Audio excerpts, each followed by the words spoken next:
आज महाराष्ट्र विधानसभा चुनाव प्रचार के पहले दिन मुझे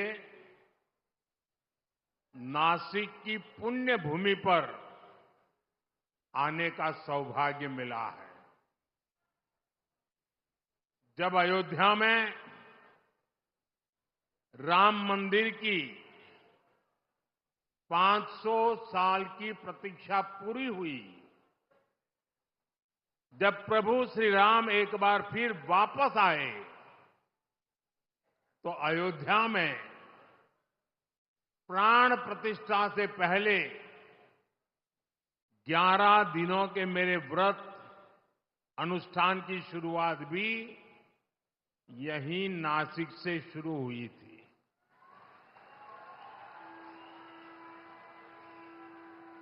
मुझे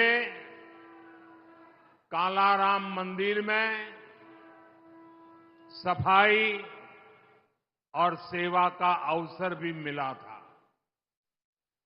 आज एक बार फिर मैं विकसित महाराष्ट्र के लिए, विकसित भारत के लिए नासिक का आशीर्वाद लेने के लिए आया हूं।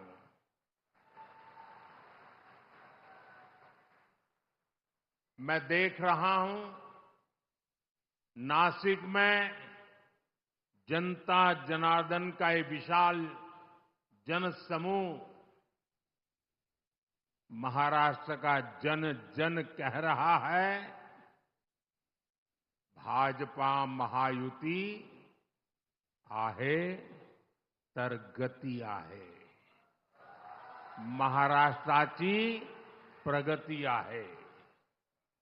साथियों, आज महाराष्ट्र के प्रख्यात साहित्यकार और कला जगत के मजबूत स्तंभ रहे पू. ल. देशपांडे जी की जन्म जयंती है। मैं उनका पुण्य स्मरण करता हूं, उन्हें अपनी श्रद्धांजलि अर्पित करता हूं। साथियों, आज हमारा महाराष्ट्र विकास कर रहा है। हमारा देश नए रिकॉर्ड बना रहा है, क्योंकि आज देश में गरीबों की चिंता करने वाली सरकार है। जब गरीब आगे बढ़ता है, तभी देश आगे बढ़ता है। इतने दशकों तक देश में कांग्रेस और उसके साथियों ने गरीबी हटाओ का नारा दिया, फिर भी गरीब रोटी, कपड़ा, मकान के लिए मोहताज रहा। लेकिन अब केवल 10 वर्षों के भीतर भीतर देश के 25 करोड़ लोग गरीबी से बाहर आए हैं।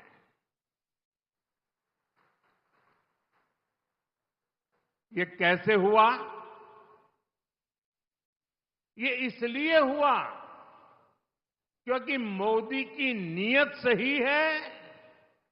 मोदी गरीब का सेवक बनकर काम करता है, आपका सेवक बनकर काम करता है।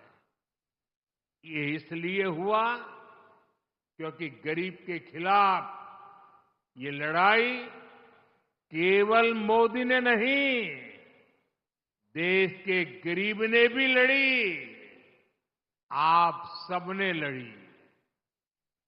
आज महाराष्ट्र में 50 लाख से ज्यादा महिलाओं को उज्ज्वला योजना के तहत मुफ्त गैस कनेक्शन दिए गए हैं। जल जीवन मिशन के तहत राज्य के 1.25 करोड़ से ज्यादा घरों में नल से जल ये सुविधा मिलने लगी है। आज महाराष्ट्र के लगभग 7 करोड़ जरूरतमंदों को हर महीने मुफ्त राशन मिल रहा है। राज्य के 26 लाख से ज्यादा गरीबों को पीएम आवास योजना का लाभ मिला है। उन्हें पक्के मकान दिए गए हैं। गरीबों के लिए ऐसे काम लगातार होते रहें। इसके लिए महाराष्ट्र में महायुति सरकार फिर से बननी जरूरी है। साथियों, डबल इंजन सरकार में विकास की गति डबल होती है। साथ ही योजनाओं का लाभ भी डबल हो जाता है। महाराष्ट्र के किसान आज इसका अनुभव कर रहे हैं। यहां किसानों को एक और पीएम किसान सम्मान निधि का लाभ मिल रहा है। साथ ही नमो शेतकरी महासम्मान निधि ये भी मिल रही है। यानी सालाना 12,000 रुपये की आर्थिक मदद। और मैं मेरे किसान साथियों को बताना चाहता हूं, जब महाराष्ट्र में फिर हमारी सरकार बनेगी तो ये 12,000 रुपये की मदद बढ़कर 15,000 रुपये हो जाएगी। महाराष्ट्र के लाखों किसान परिवारों को इसका बहुत बड़ा लाभ होगा। साथियों, यहां सोयाबीन, कपास, धान और दूध उत्पादकों को भी आर्थिक मदद दी गई है। पेट्रोल में इथेनॉल ब्लेंडिंग बढ़ने से गन्ना किसानों की आय में बढ़ोतरी हुई है। 10 वर्षों में करीब 80,000 करोड़ रुपए इथेनॉल की खरीद में किसानों को मिले हैं। देश का जो रुपया पेट्रोल खरीदने में विदेश चला जाता था, वो पैसा अब मेरे देश के किसानों को मिल रहा है, उनके पास जा रहा है। साथियों, मैं यहां के प्याज किसानों की भावनाएं भी समझता हूं। इसलिए प्याज के निर्यात में सहूलियत के लिए नीतियों में बदलाव किया गया है। साथियों, भारत की प्रगति के लिए महाराष्ट्र का तेजी से आगे बढ़ना बहुत जरूरी है। महाराष्ट्र आगे बढ़ेगा तभी भारत विकसित बनेगा। महाराष्ट्र किस स्पीड से आगे बढ़ सकता है, पिछले 2.5 वर्ष में महायुति सरकार ने दिखाया है। आज देश में आधुनिक इंफ्रास्ट्रक्चर के प्रोजेक्ट्स में महाराष्ट्र बहुत आगे है। यहां हाईवेज और एक्सप्रेसवे बन रहे हैं। आधुनिक टेक्नोलॉजी से जुड़े क्षेत्रों में महाराष्ट्र में निवेश हो रहा है। लेकिन आप मुझे बताइए, अगर कोई सरकार ये काम रोक दे तो क्या महाराष्ट्र आगे बढ़ पाएगा? हाथ तो हिला रहे हो, मुंह से भी तो बोलो। क्या महाराष्ट्र आगे बढ़ पाएगा? महाराष्ट्र के युवाओं को क्या रोजगार के अवसर मिल पाएंगे? अगर ये काम रुके तो महाराष्ट्र काफी पीछे छूट जाएगा। कांग्रेस और उसके साथी यही चाहते हैं, उनका यही एजेंडा है। महाराष्ट्र में कोई भी बड़ा काम होता है, ये लोग उसका विरोध करने के लिए मैदान में आ जाते हैं। इन्होंने अटल सेतु का विरोध किया, इन्होंने वाटवन पोर्ट पर भी रोक लगाने की कोशिश की, इन्होंने मेट्रो परियोजनाओं को लटकाया। अघाड़ी वालों ने समृद्धि महामार्ग का काम ठप करने का प्रयास किया। पिछले 5 वर्षों में शुरुआती 2.5 साल महाअघाड़ी के महाभ्रष्टाचार और लटकाने अटकाने भटनाके के भेंट चढ़ गए हैं। इसलिए महाराष्ट्र के विकास की खातिर आपको अघाड़ी वालों को घुसने ही नहीं देना है, उनको सरकार से दूर रखना है। साथियों, महायुति सरकार के विकास के एजेंडे में नासिक का भी उतना ही महत्व मिल रहा है।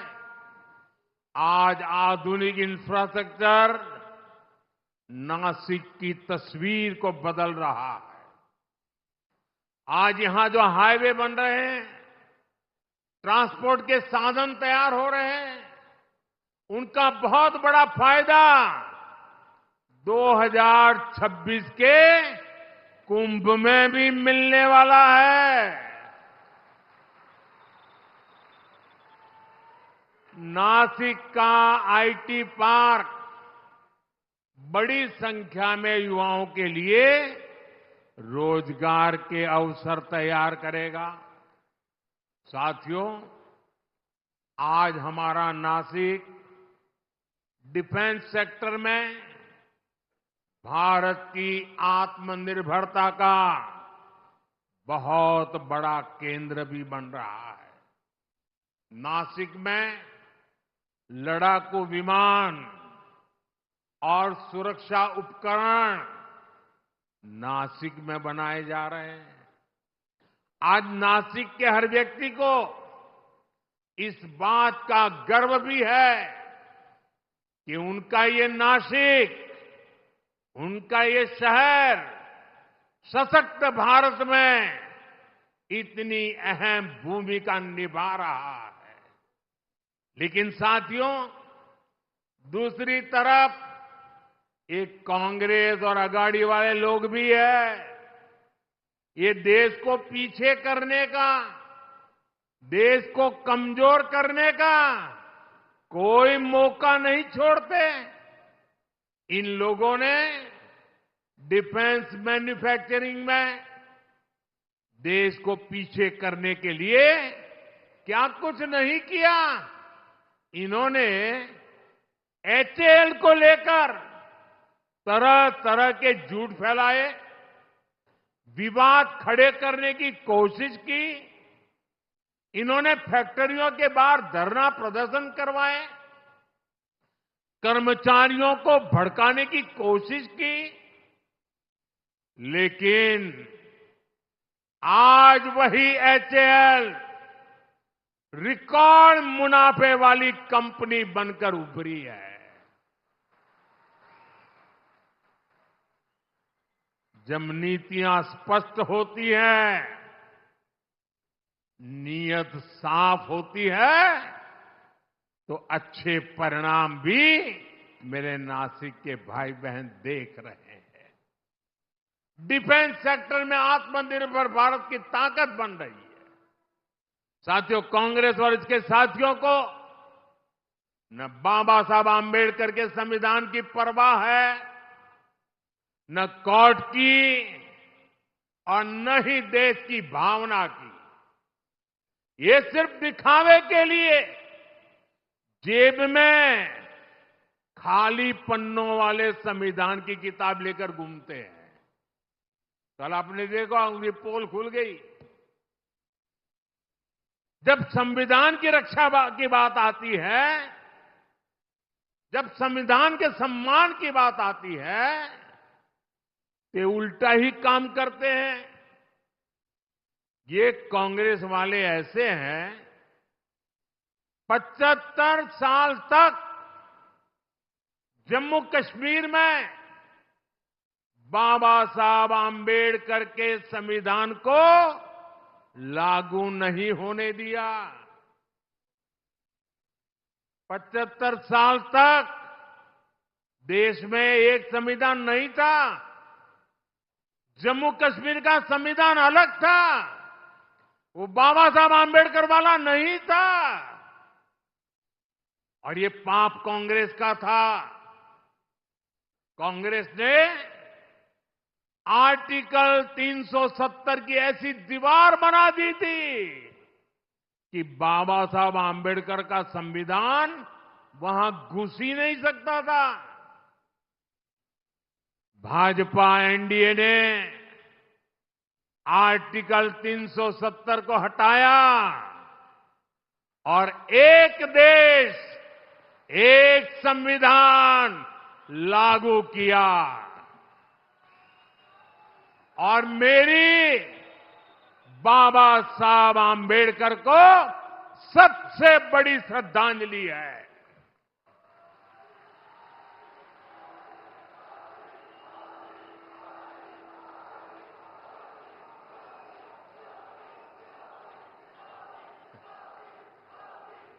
जब भारत का संविधान जम्मू कश्मीर में लागू हुआ, पूरा देश झूम उठा था, नाच उठा था।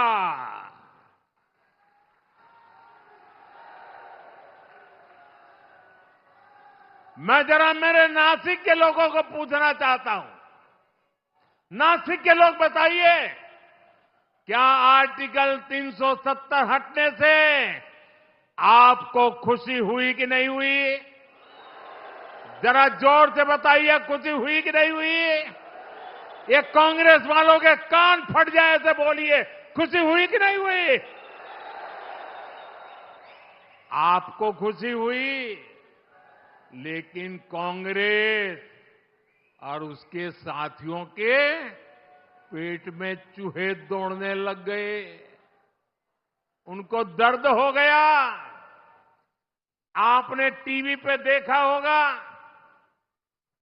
2-3 दिन पहले जम्मू कश्मीर की विधानसभा में कांग्रेस और इसके साथियों ने 370 फिर से लागू करने के लिए हंगामा किया। ये लोग फिर चाहते हैं कि जम्मू कश्मीर से बाबा साहब आंबेडकर का संविधान फिर से जम्मू कश्मीर से निकाल दिया जाए, हटा दिया जाए। ये लोग फिर चाहते हैं कि वहां दलितों को, वाल्मीकि समाज को जो आरक्षण 75 साल बाद मिला है, उसे छीन लिया जाए। संविधान के विरुद्ध, दलितों, पिछड़ों, आदिवासियों के विरुद्ध इसी साजिश में जितनी गुनहगार कांग्रेस है, उतने ही अगाड़ी के उनके बाकी साथी दल भी है। साथियों, चुनाव के समय पार्टियां अपने कामकाज का हिसाब देकर जनता के बीच जाती है।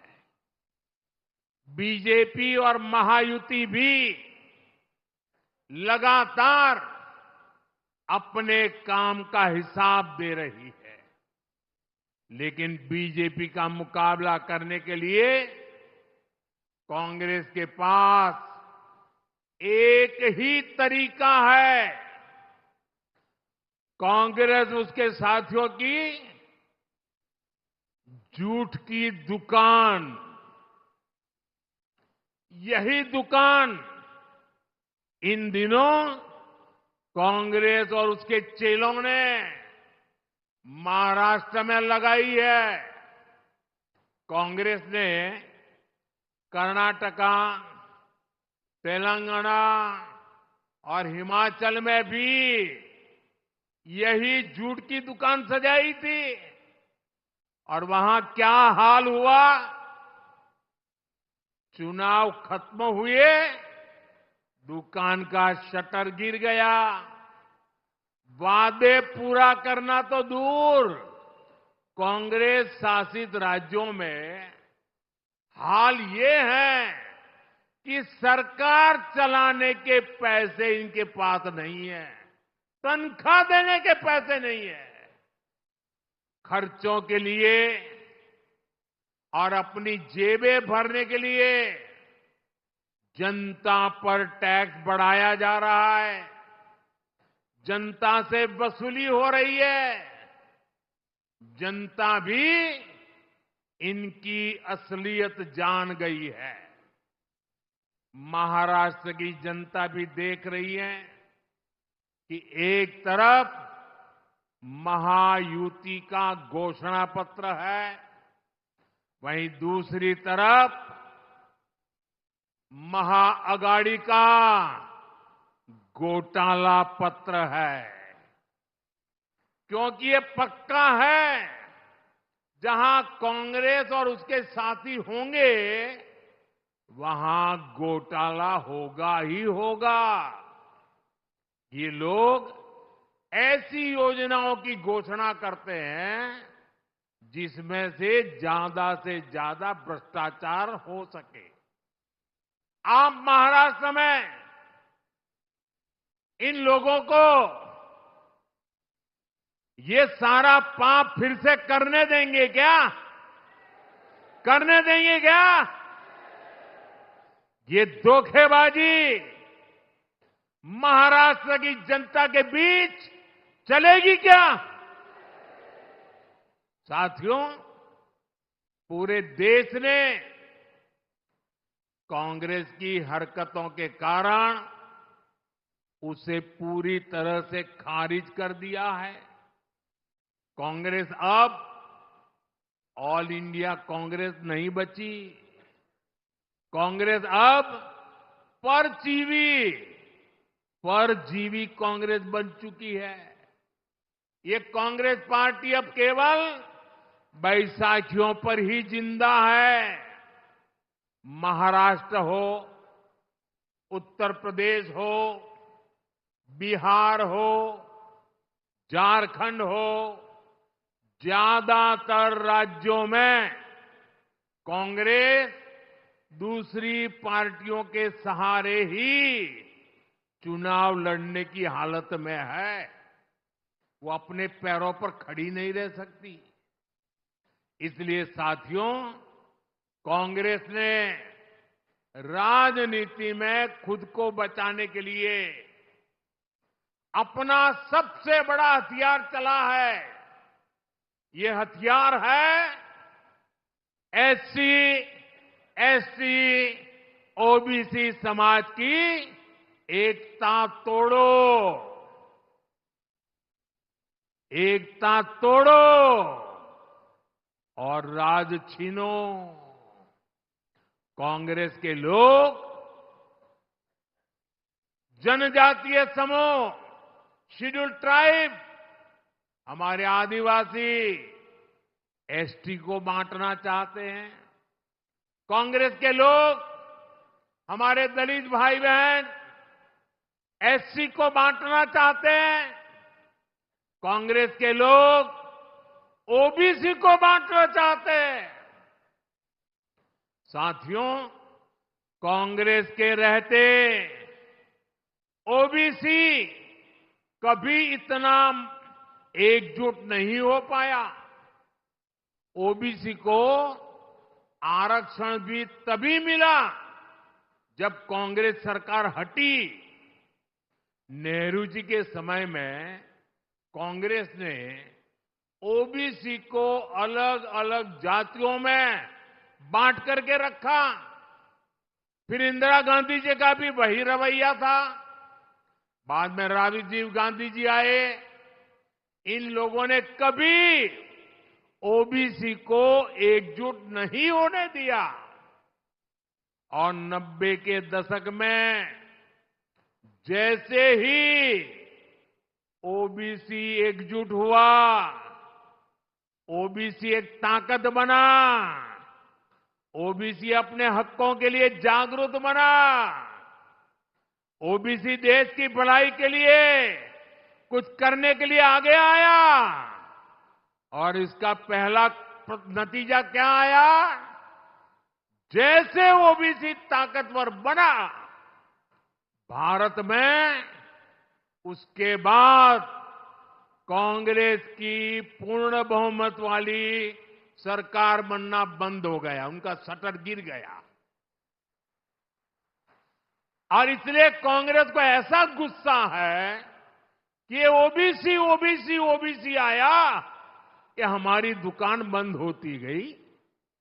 और इसलिए कांग्रेस चाहती है कि ओबीसी समाज को कमजोर कर दो भाई, उनकी एकजुटता को समाप्त कर दो।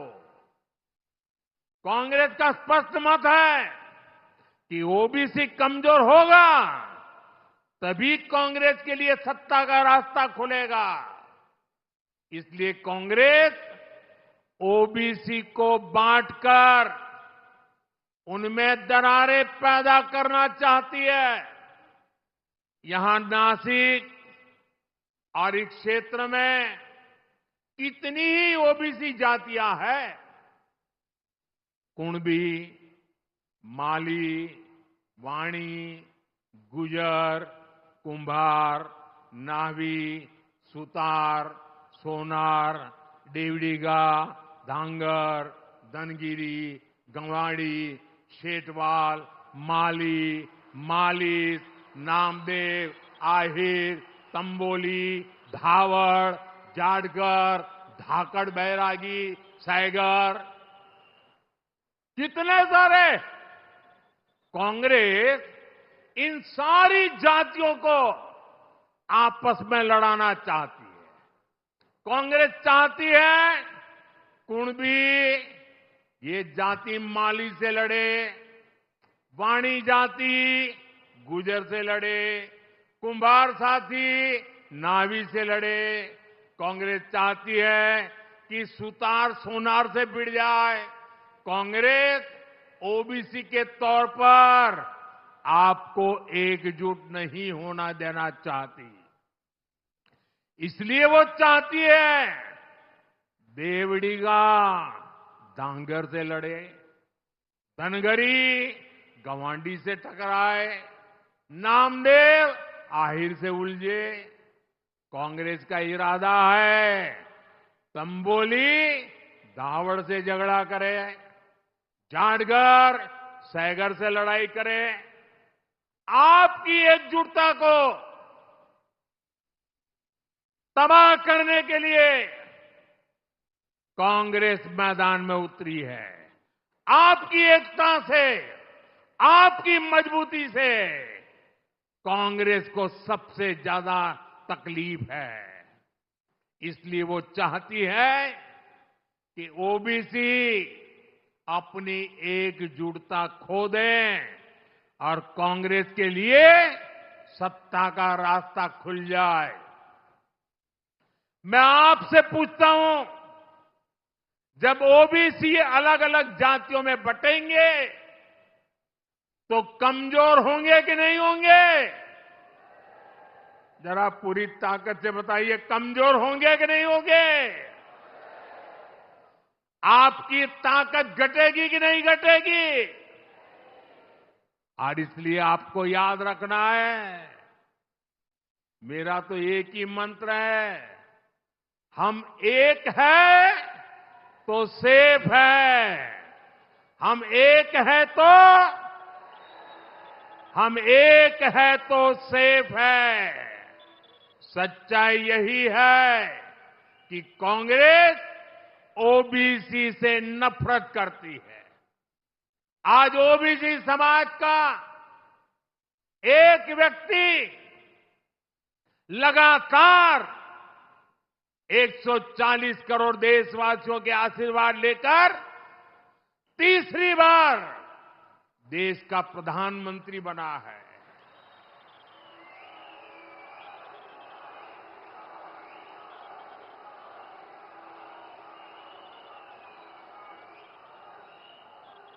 कांग्रेस को हजम नहीं हो रहा है। ओबीसी, वो भी इतनी छोटी जाति का, वो कैसे प्रधानमंत्री बन गया और 60 साल के बाद तीसरी बार बनने वाला बन गया। उनको नींद नहीं आ रही है और इसलिए गुस्सा ओबीसी समाज पे निकाल रहे हैं।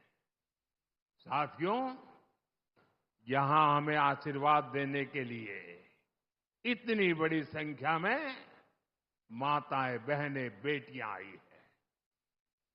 आपको याद रखना है कि महाआघाड़ी वाले महाराष्ट्र की महिलाओं के सबसे बड़े दुश्मन है। आप जानते हैं, आज पूरे देश में महाराष्ट्र की एक योजना की बहुत चर्चा हो रही है। हर एक की जुबान पे वो चर्चा है, माझी लाड़की बहन योजना। माझी लाड़की बहन योजना। हमारी बहन बेटियों को इस योजना का लाभ हो रहा है। लेकिन ये जो कांग्रेस और अघाड़ी वाले हैं, इन्हें इस योजना के लिए बहुत तकलीफ हो रही है। इस योजना को बंद कराने के लिए ये लोग कोर्ट तक चले गए हैं। भाई और बहनों, बीजेपी और महायुति महिलाओं के सम्मान और प्रगति के लिए समर्पित है। केंद्र सरकार की नीतियों से आज महिलाएं सशक्त और समर्थन बन रही है। हम 3 करोड़ बहनों को लखपति दीदी बना रहे हैं। महिलाएं आज ड्रोन दीदी बन रही है। देश की प्रगति में सक्रिय भूमिका निभा रही है। आज हम गरीबों को प्रधानमंत्री आवास दे रहे हैं, तो वो भी घर की महिलाओं के नाम पर दिए जा रहे हैं। अभी केंद्र में नई सरकार बनने के 100 दिन के भीतर ही हमने 3 करोड़ नए घरों को भी मंजूरी दी है। अच्छा, मेरा एक काम करोगे भाई? जरा हाथ ऊपर करके बताइए, मेरा एक काम करोगे? पक्का करोगे? देखिए, आज चुनाव में आप लोग घर घर जाने वाले हो, हर गांव जाएंगे, मोहल्ले में जाएंगे, लोगों से मिलेंगे। अगर आपको कहीं पर भी कोई परिवार कच्चे घर में रह रहा है, कोई परिवार झोपड़पट्टी में रह रहा है, तो उसको जाके कहना कि मोदी जी ने मुझे भेजा है, अब तेरा घर पक्का बन के रहेगा। ये कहेंगे और उसका नाम पता लिख करके मुझे भेज देना। देखिए, आप ही मेरे लिए मोदी है। आप जाकर के वादा कर देना, मैंने ठान के रखा है, मैं गरीब के पक्के घर बनाऊंगा। हमने महिलाओं को विधानसभा और लोकसभा पहुंचाने के लिए नारी वंदन अधिनियम भी पास कराया है। यानी जिन बहन बेटियों को कांग्रेस ने इतने दशकों तक शौचालय और सुरक्षा तक से वंचित रखा, अब वही विकसित भारत का चेहरा बनेगी। साथियों, चुनाव एक और महाराष्ट्र के भविष्य का चुनाव है। साथ ही ये महाराष्ट्र के सम्मान का और स्वाभिमान का चुनाव भी है। एक और बीजेपी और महायुति है, जिसके लिए मराठी संस्कृति और इतिहास ये हमारी आस्था के केंद्र है। हमारी केंद्र सरकार ने मराठी भाषा को अभिजात भाषा का दर्जा दिया है। हमने मराठी को वो पहचान दी, ये महान भाषा जिसकी पहले से हकदार है। हमने छत्रपति शिवाजी महाराज के आदर्शों की बात की, उनके सम्मान को आगे बढ़ाया। बीजेपी गर्व से कहती है कि वीर सावरकर हमारे प्रेरणा स्रोत है।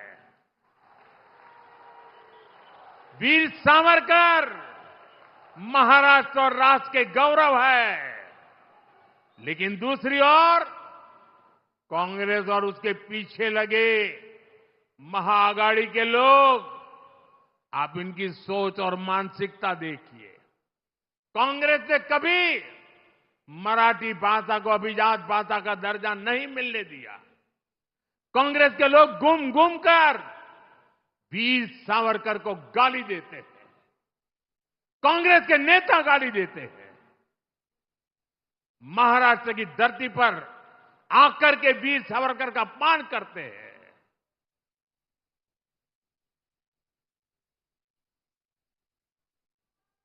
और मैंने सुना है कि महाराष्ट्र के आघाड़ी के कुछ नेताओं ने कांग्रेस के युवराज को बिठाया, उसको कहा, भाई महाराष्ट्र में चुनाव जीतना है, तुम वीर सावरकर को अभी गाली देना कुछ दिन बंद करो। उसके मुंह पे ताला लगाया, गाली बोलना बंद करो।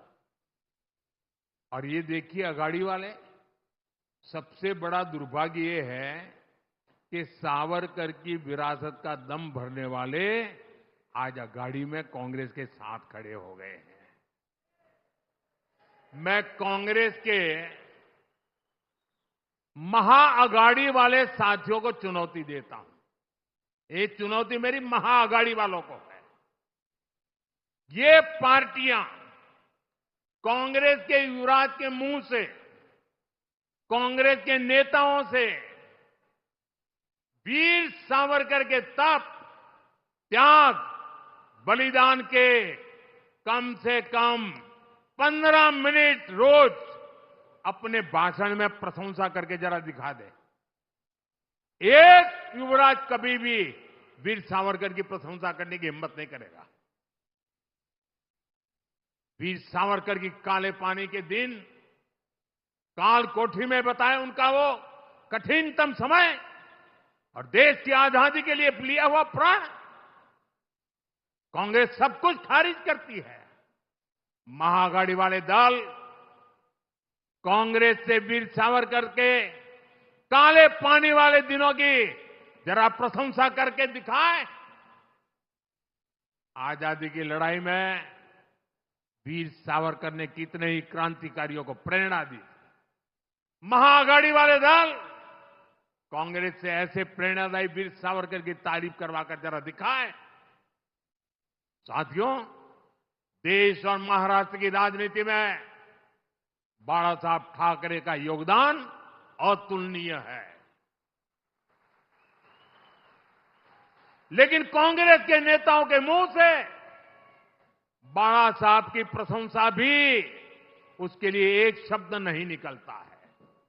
मैं आघाड़ी में कांग्रेस के दोस्तों को यह भी चुनौती देता हूं, वो कांग्रेस के नेताओं से, युवराज के मुंह से बाला साहब ठाकरे की, उनकी विचारधारा की सार्वजनिक रूप से प्रशंसा करके दिखाएं।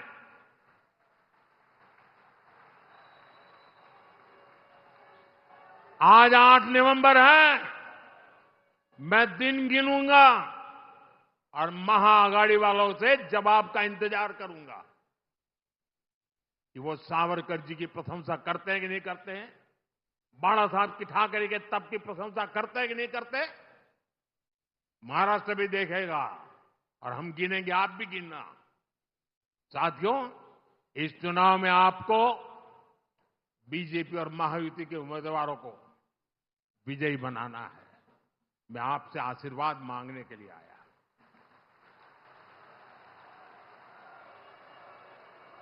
मैं आपको विश्वास दिलाता हूं, महाराष्ट्र में आने वाली सरकार बड़े फैसलों के लिए काम करेगी। आप प्रभु श्री राम की तपोभूमि नासिक से हमारे चुनाव अभियान की शुरुआत श्री प्रभु श्री राम के आशीर्वाद से जरूर सफल होगी। हम सब मिलकर विकसित महाराष्ट्र का सपना पूरा करेंगे। आप आए, इसके लिए मैं एक बार फिर आप सभी का आभार प्रकट करता हूं। जो चुनाव लड़ रहे हैं, सभी उम्मीदवारों से मेरा आग्रह है कि आगे आ जाए। जो इस असेंबली का चुनाव लड़ रहे हैं, जरा साथी आगे आ जाए। जो चुनाव लड़ रहे हैं, आठवले जी, आपको तो मेरे साथ रहना है, वहां यहां वापस नहीं आना है। हाँ। अध्यक्ष जी, आप भी तो चुनाव लड़ रहे हो। हाँ। भाजन, रामदास आ जाइए।